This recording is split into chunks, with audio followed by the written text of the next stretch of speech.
Pick up on this in a little while, but we're actually going to get the manager in, Chris Wilder. How do you do, sir? You okay? Very good to see you. How are you doing? Okay, thank you very much. All right. Yeah. Here you go. First question, I think you asked Daniel James that. We've been asking ourselves, what happened? Well, we scored 2. They come back and scored 3 in quick succession, and we got 1. Have you not been at the game? No, not quite. I'm still trying to catch up with my emotions, to tell the truth. It was Your just emotions. My emotions, and I Never bet your walked a mile in emotions. my shoes. I couldn't even imagine it right now. But what's your take on the game? Are you disappointed because you were 2-0 up, or are you happy because you clawed it back in the 90th? Yeah, mixed emotions. I thought we were outstanding for 70 minutes. We just lost a little bit of energy and gave the ball away a little bit cheaply at the top of the pitch. I think if we possibly had Lees on the pitch for another 5 or 10 minutes, he gave us an out and he gave us a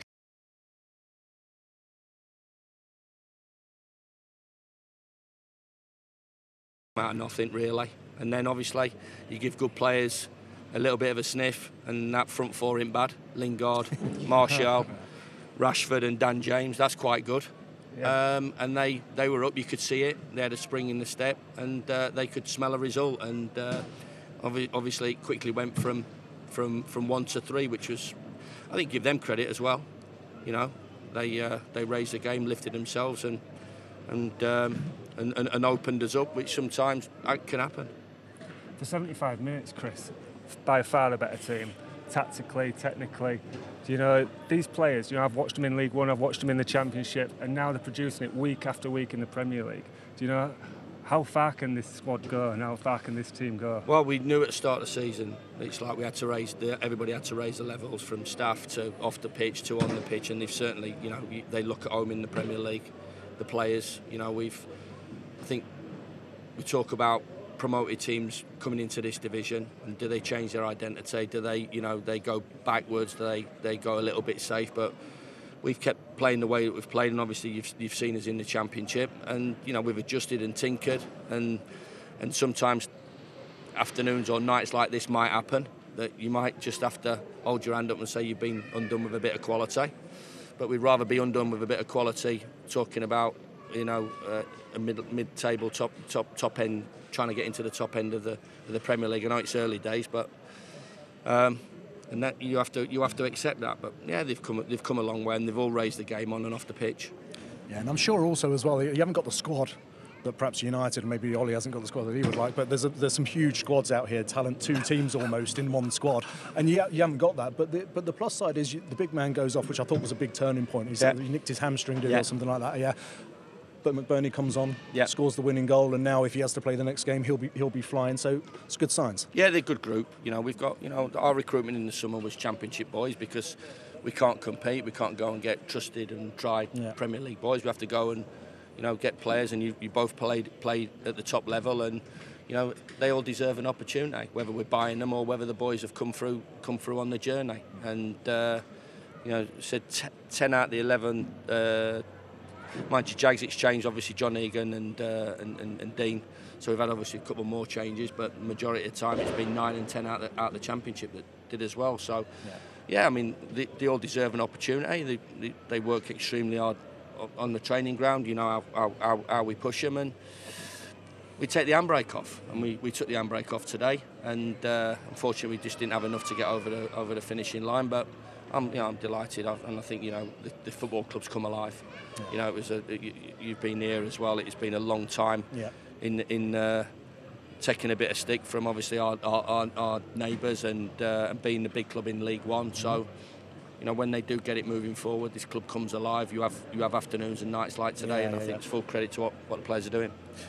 We were discussing at half-time, quite in-depth, and just now as well at the end of the game, that you just out-muscled them in the middle of the park. United went with 2 there. They were outnumbered. Were you surprised that they persisted with that for the whole of the first half? We were surprised they didn't match you up.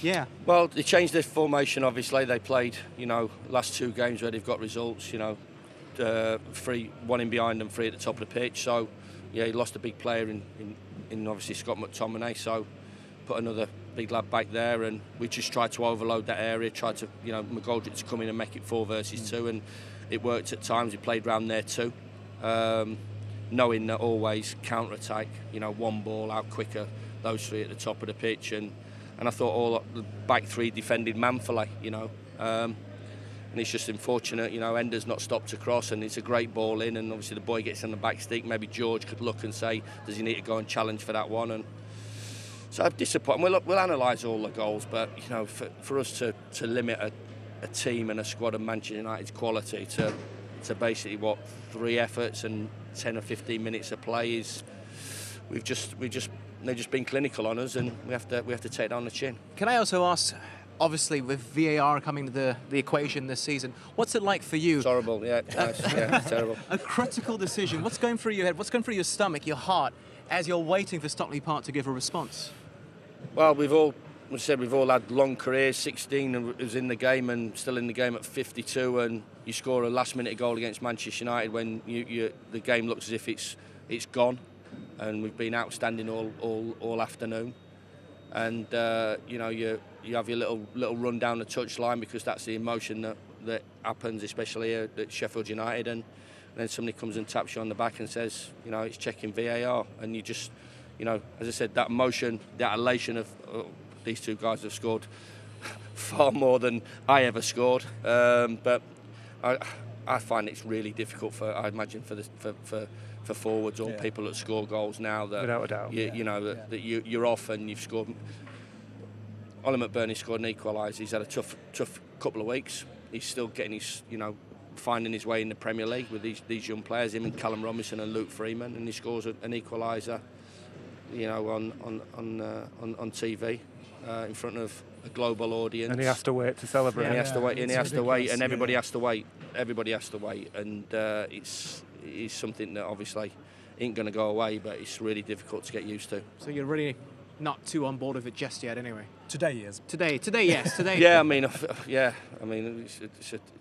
I don't know what I'd have done if that decision had gone against us, because that would have been a real dagger. But thankfully it wasn't. We're all after getting the right results. I know we're all after getting the right decisions. The speed of it has obviously got to quicken up. But you know, we're all after trying to make the game as entertaining as possible, and the supporters are the ones that suffer. So I'm not really bothered about myself. Yeah. Any final questions? I think you got one, Dave, or Richard. I was just going to say, you know, these are the nights you've been working for, Chris, and for not just now, you know, for young coaches like myself. You started off, you know, right at the bottom. You've worked yourself all the way through, and you're right at the top of the game. You've got 30,000 sell out under the lights at Manchester United. Do you know, what does it mean to you? Do you know, to come that way through the system for young coaches like myself? There is a pathway, and hopefully for everybody, you know. We all can't be internationals that can go in and take a job in the Championship and the Premier League straight in. And I'm not saying that shouldn't be frowned upon, because there's certain players that you do look at and go, yeah, definitely, you know, from a playing career that he's going to be a top manager, and you know, the likes of Steven Gerrard and Frank Lampard. You see that and you get that, but hopefully, yeah, we've all got to start somewhere and work our way through the process. And it's been, as I said, a long time, but you know, you work hard, get your head down, and hopefully, as I said, I think there's an unbelievable amount of quality coaches, quality ex-players, and people that potential of definitely can go forward and move forward. Because these two gents, not my words, they said that if you were a Pep Guardiola, you'd be called a genius for some of the tactics which you've pulled off with the Sheffield United side. But because we play in a way, and it works for us, and it evolves, and there's a lot of work done. But there's nothing, you know, incredible. We've got a group of players that work extremely hard, run around. You know, there's no ask to run around. There's no ask to compete and put a foot in. I enjoyed that part of the game today. I think there was a couple of Jones came in and had a tackle, and we had a tackle in the middle of the park.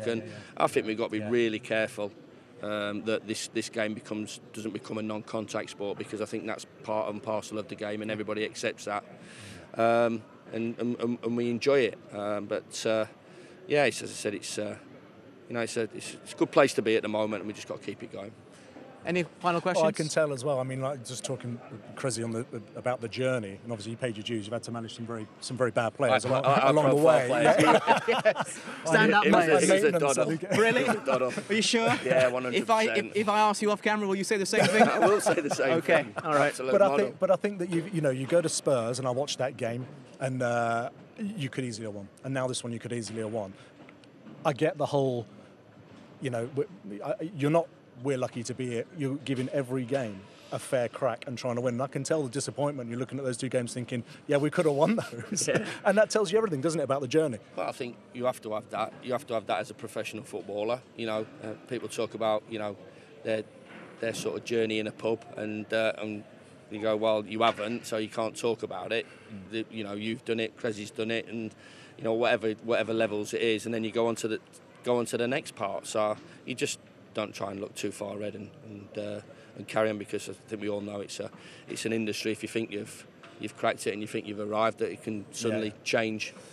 And maybe that was our players' approach after about 72 minutes. Yeah, 100% okay, I don't want to take up too much of your time, but I know he's a bit shy to ask. Have you got a job going for Dave Kitson? Oh, there's always a job going. He has to move to Sheffield. Really? Who do you think's going to clean up all this? That can work. I think the 3 of us will do that. Chris, thank you so much for your time. Really appreciate it. Cheers, Chris. Take care. Cheers, kids. Cheers, Chris. Don't worry, we'll just take that from you. Here we go. I could have told him how.